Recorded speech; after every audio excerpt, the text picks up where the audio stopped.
Hey Sabrina, thanks God I found you online. I wanted to show you the presentation I'm working on about group cohesiveness. Do you have a minute? It's in line to what I've been presenting. It's another important element of group dynamics that affect group performance and effectiveness. What is it? Hey Gloria, take a peek on Carlos' next presentation. What is the topic this time? It's about group cohesiveness. Do you have some minutes to watch it? I know you are too busy these days. Yes, of course. I know he has been working hard from home these days. Carlos, Gloria is with me. Could you show it to her too? Yes, of course. How are you, Gloria? Hello, Carlos. I am doing great. Carlos, start when you are ready. Thank you Sabrina and Gloria for the opportunity. The presentation is about group cohesiveness, as Sabrina mentioned earlier. Cohesiveness, it is the degree to which members are attached to or loyal to their group or team. When group cohesiveness is high, individuals strongly value their group membership, find the group appealing, and have strong desires to remain as part of the group. When group cohesiveness is low, group members do not find their group particularly appealing and have little desire to retain their group membership. Research suggests that managers should strive to have moderate level of cohesiveness in the groups and teams they manage because that is most likely to contribute to an organizational competitive advantage. What consequences does group cohesiveness bring? There are three major consequences of group cohesiveness. They are level of participation within the group, level of conformity to group norms, and emphasis on group goal accomplishments. With level of participation within a group, group cohesiveness increases, the extent of group members' participation within the group increases.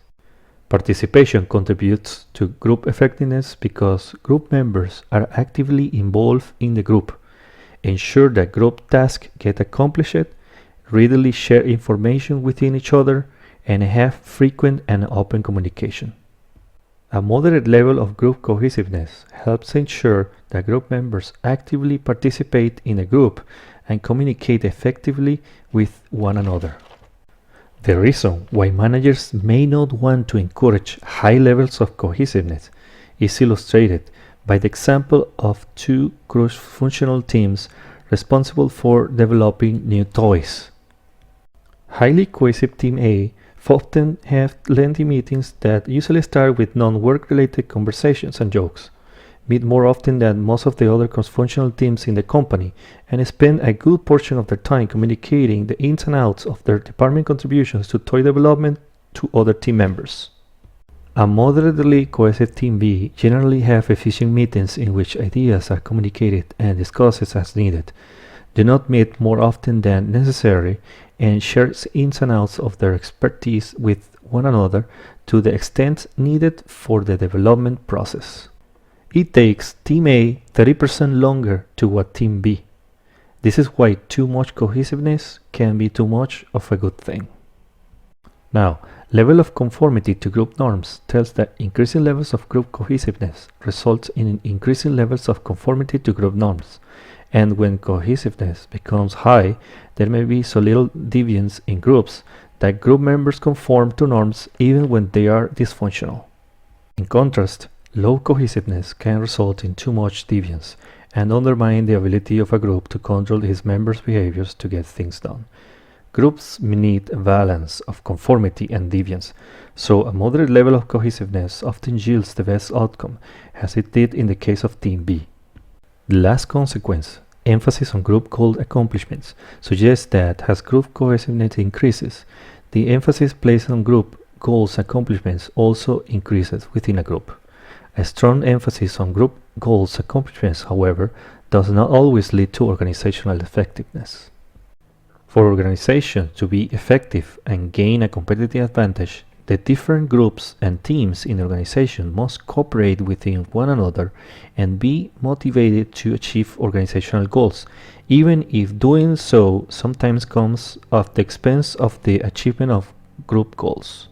A moderate level of cohesiveness motivates group members to accomplish both groups and organizational goals. High levels of cohesiveness can cause group members to be so focused on group goals accomplishments that they may strive to achieve group goals no matter what, even when doing so jeopardizes organizational performance. Is there any factor that could lead to group cohesiveness? As a matter of fact, there are 4 factors that contribute to level of cohesiveness. By influencing these determinants of group cohesiveness, managers can raise or lower the level of cohesiveness to promote moderate levels of cohesiveness in groups and teams. The first factor is the group size. Members of small groups tend to be more motivated and committed than members of large groups. Thus, to promote cohesiveness in groups, when feasible, managers should form groups that are small to medium in size, about 2 to 15 members. If a group is low in cohesiveness and large in size, managers might want to consider dividing the group in half and assigning different tasks and goals to the 2 newly formed groups. The second factor is effectively managed diversity.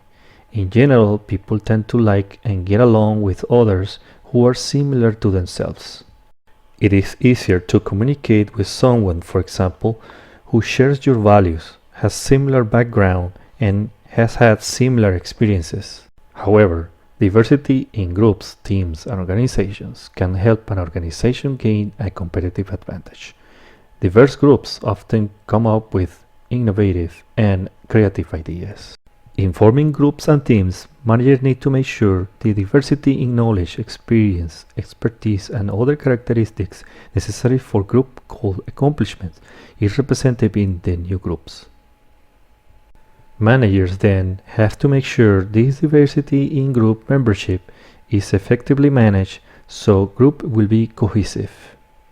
The third factor, group identity and healthy competition, explains that when group cohesiveness is low, managers can often increase it by encouraging groups to develop their own identities or personalities and engage in healthy competition.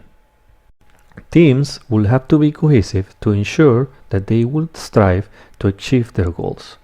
Managers promote group identity by having the teams give themselves names such as the Hoods, the Worms, and the Scrap Attack. Healthy competition among groups was promoted by displaying measures of each team's performance and the extent to which teams met their goals, and by rewarding team members for team performance. If groups are too cohesive, managers can try to decrease cohesiveness by promoting organizational identity and making the organization as a whole the focus of the group's efforts. Organizational identity can be promoted by making group members feel that they are valued members of the organization and by stressing cooperation across groups to promote the achievement of organizational goals. Excessive levels of cohesiveness can also be reduced by reducing or eliminating competition among groups and rewarding cooperation. Now, the last factor, success, tells that when it comes to promoting group cohesiveness, there is more than a grain of truth to the saying, nothing succeeds like success. As groups become more successful, they become increasingly attractive to their members, and their cohesiveness tends to increase. When cohesiveness is low, managers can increase cohesiveness by making sure group can achieve some noticeable and visible success. Do you like what I have so far? Yeah! Now I see how you brought everything together. I think this presentation will cause a great impression on the upper management. You definitely raised the bar. Congratulations! Certainly, it would be a major success. The best presentation I have seen so far. Great job. Thank you very much, Sabrina. And Gloria, I appreciate all the feedback you gave me. It definitely helped me raise the bar, like you said. Thank you very much. Bye bye. Bye! Bye.